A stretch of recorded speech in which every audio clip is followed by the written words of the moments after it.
दोस्तों, एक आदमी का तबीयत इतना खराब होता है कि पेट में दर्द जोरों से हो जाता है। दोस्तों, उसके परिवार वाले आनन फानन में ले जाकर हॉस्पिटल में भर्ती करते हैं और संजोग ऐसी बात है कि उसका जो पत्नी तलाकशुदा थी, उसी हॉस्पिटल में एक डॉक्टर थी। दोस्तों, डॉक्टर साहब इलाज करते हैं। इलाज करने के बाद उसको होश आता है तो आदमी बोलता है कि डॉक्टर साहब, सबसे जो अच्छा डॉक्टर है, जो नर्स है, कंपाउंडर है, उसको हमारे देख रेख के लिए लगा दीजिए और हमारे पास बहुत पैसा है डॉक्टर साहब, आप जो पैसा चाहिए वो पैसा ले लीजिए, हम दे देंगे, लेकिन हमको अच्छा से अच्छा नर्स डॉक्टर को हमारे देख रेख के लिए लगाइए डॉक्टर साहब। तो वो डॉक्टर साहब मान जाते हैं और उसको प्राइवेट वार्ड में शिफ्ट करते हैं और शिफ्ट करने के बाद में एक अच्छा जो नर्स देखभाल के लिए होती है उसको बुलाते हैं और प्राइवेट वार्ड में एक पेशेंट है, उसको आपको देख रेख करना है। तो वो औरत उस आदमी को देखने जाती है और जैसे प्राइवेट वार्ड में घुसती है तो वहाँ देखती है उसका होश उड़ जाता है और तुरंत दौड़ के आती है डॉक्टर साहब के पास और बोलती है कि हमको उस मरीज को नहीं चेकअप करना है क्योंकि वो मेरा तलाकशुदा पति है। चलिए हम इस कहानी को शुरुआत करते हैं और ये दिल दहला देने वाली कहानी है। दोस्तों, आप इसको सामाजिक तौर पे सुनिए ताकि हर घर परिवार में अनबन होती है और अनबन होने के बाद में कुछ गलत डिसीजन ले लेते हैं, ऐसा नहीं करना चाहिए दोस्तों। तो चलिए इसी कहानी आपको एक विचित्र कहानी सुनाने जा रहा हूँ। दोस्तों, जबकि लड़का का नाम रहता है अजय और तलाकशुदा पत्नी रहती है, उसका नाम रहता है आराध्या। तो आराध्या एक अच्छे घर का थी और लड़का भी था तो बहुत अच्छे घर का और बना हुआ घर का था। तो दोस्तों, दोनों को शादी होता है, क्योंकि शादी मर्जी से होता है और मर्जी से होने के बाद में लड़की है अपने ससुराल में आती है और वहाँ आने के बाद तो कुछ दिन बीतता है। बीतने के बाद में जो उसका सास रहती है दोस्तों, उसको बहुत प्रताड़ित करती है, कुछ बोलती रहती है। तो पति से जाकर बोलती थी तो पति भी बोलता था कि ठीक है, सही हो जाएगा, थोड़ा बहुत होते रहता है। तो वो आके पति से बोलती थी, लेकिन वो पति मानता नहीं था और उसको ही समझा बुझा के बातों में छोड़ देता था। दोस्तों, ऐसा ही कई दिन बीतते गया। लास्ट में वो बोलते गई कि आपका माँ ऐसा कुछ भी, अगर सही काम करो तो भी गलत बोलती थी, गलत काम को तो गलत बोलती तो कोई दिक्कत नहीं था, लेकिन उसको सही काम करो तो वो प्रताड़ित करती थी, उसको सताती थी वो, क्योंकि उसका सास सोचती थी दोस्तों कि ये कब चले जाए तो हम अपने लड़के का दूसरे से शादी करूं, इसीलिए उसको प्रताड़ित करती थी। लेकिन ऐसा ही कुछ साल चलने के बाद में उसका पति से बोलती थी तो पति भी उसको सताना चालू कर दिया दोस्तों। तो वो भी बहुत प्रताड़ित होती थी, यहाँ तक कि उसका पति हाथ भी उठाने लगा। तो सोची कि अभी मैं अपने पति को समझा रही थी, मेरा बातों पर विश्वास नहीं कर रहे हैं, उसका माँ हमको बहुत, मेरी सास हमको परेशान कर रही है, तो हम करूँ तो क्या करूँ। वो बहुत परेशान रहती थी दोस्तों। ऐसा ही एक दिन का बात हुआ कि सास उसका प्रताड़ित की और पति भी मरता ही पिटता था। उस दिन कुछ ज़्यादा ही हो गया। वो अपना डिसीजन ली और अपने मायके चली गई और जाने के बाद में अपने माँ से पूरी कहानी बताई, ऐसा ऐसा हमको उस घर में किया जाता है, हमको प्रताड़ित किया जाता है, हमको परेशान किया जाता है।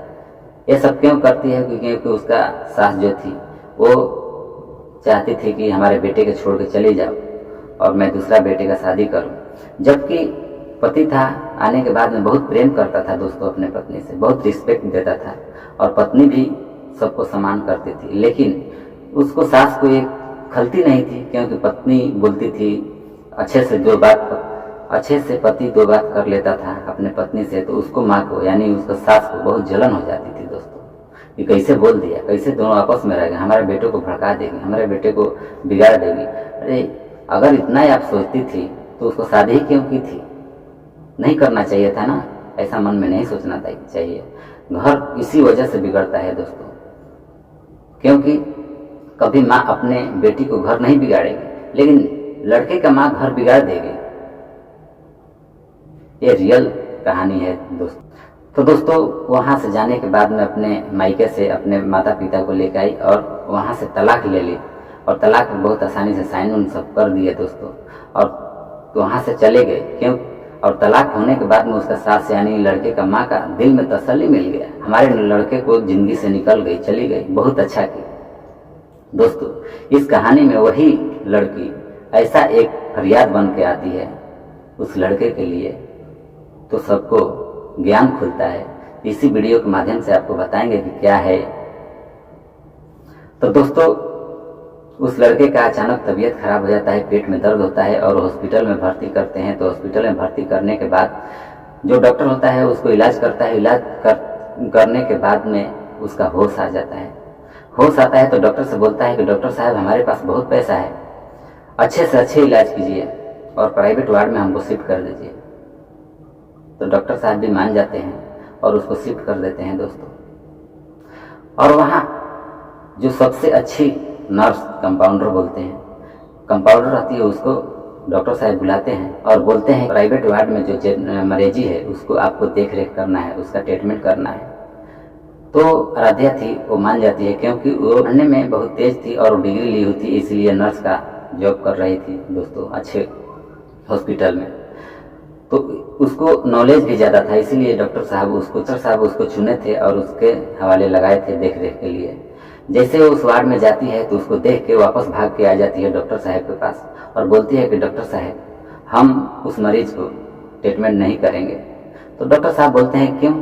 तो बोलती है कि मेरा वो तलाकशुदा पति है और मैं उसके सामने नहीं जाऊंगी। तो डॉक्टर साहब बोलते हैं कि देखिए, आपको पर्सनल लाइफ डॉक्टर और मरीज के बीच में पर्सनल नहीं होता है, क्योंकि आप एक मरीज को, पेशेंट को देख रेख के लिए है, यहाँ पर्सनल का बात ही नहीं हुआ। तो आपको उससे क्या लेना देना है, पति है, तलाकशुदा है या नहीं है, आपको पेशेंट और डॉक्टर के बीच में देख रेख करना है। फिर भी ये बात सुन के आराध्या मान जाती है और जाती है उसको ट्रीटमेंट करने के लिए। तो अजय देखता है कि मेरी पत्नी है और बोलता है कि मैं तुमसे बहुत शर्मिंदा हूँ कि मैं अपने माँ बाप के कहने पे तुमको भी मैं तलाक दे दिया था। लेकिन आराध्या बोलती है कि देखो, ये सब बातें करने का समय नहीं है, आप पेशेंट हो, आपका हमें इलाज करना है, हम इलाज करूँगी, पर्सनल बातें हॉस्पिटल में नहीं होनी चाहिए। फिर भी वो नहीं मानता है, बहुत कोशिश करता है बात करने के लिए, आराध्या बिल्कुल नहीं करती। इस रिपोर्ट टेस्ट के लिए जाता है और जाने के बाद में फिर रिपोर्ट आ जाता है। डॉक्टर साहब देखते हैं और अजय के माता पिता से बोलते हैं कि इसका तो किडनी खराब है, किडनी लाएंगे तो यही बच सकता है, नहीं तो ये कुछ ही दिन का मेहमान है। तो अजय का पिता बोलते हैं कि ठीक है, हम किडनी का उपाय करते हैं, बंदोबस्त में लगते हैं, आप अपना इलाज कीजिए। वो किडनी के लिए, ऐसा तो किडनी है नहीं कि बाजार में दुकान पे गए और उठा के खरीद के लेके आए, क्योंकि किसी को डोनेट करना है, कोई डोनेट करेगा तभी आपको मिलेगा, बाजारू सामान नहीं है कि आपको गए दुकान से लेके आ गए किडनी। तो दोस्तों, ये बात आराध्या सुनती है कि ऐसा प्रॉब्लम है। तो आराध्या डॉक्टर साहब से मिलती है कि इनको क्या प्रॉब्लम है। तो डॉक्टर साहब बताते हैं और बताने के बाद में बोलती है आराध्या, अपना किडनी उनको हम डोनेट करेगी, लेकिन ये बात किसी को बताइएगा मत। तो डॉक्टर साहब बोलते हैं कि इससे पहले तो तुम मुझसे नफरत करती हो और आज किडनी क्यों दे रही हो, क्योंकि तुम्हारा भी जीवन का सवाल है। बोलती है कि डॉक्टर साहब क्या करूं, देखने के बाद कुछ तो माया लगता है, भले तलाक दे दिया है लेकिन था तो मेरा पति ही ना, ऐसा भी मैं शादी नहीं की हूँ, हमारा जीने का भी मन नहीं करता है ना दूसरा शादी करने के लिए, इसलिए हमारा किडनी उसको लगा दीजिए। तो डॉक्टर साहब अपने कार्यक्रम में लग जाते हैं, जो भी रहता है प्रोसेस को करते हैं। करने के बाद में अजय का पिता आता है और आता है तो डॉक्टर साहब बोलते हैं ये क्या किडनी मिला? कि डॉक्टर साहब किडनी नहीं मिला, कोई है तो आप ही बताइए, मैं उसको पूरा पैसा दूंगा। तो डॉक्टर साहब बोलते हैं कि देखो, तुम्हारा बेटा का इलाज हो गया, किडनी लग गया। तो अजय का पिता बोलता है कि किडनी कहाँ से आया डॉक्टर साहब? तो डॉक्टर साहब बोलते हैं कि ठीक है, अभी उसको होश आने दो और ये सब बातें बाद में करेंगे। तो नहीं बताते हैं और अपने कार्यक्रम में, ट्रीटमेंट में लग जाते हैं। धीरे धीरे ऑपरेशन भी सक्सेसफुल हो गया और अजय का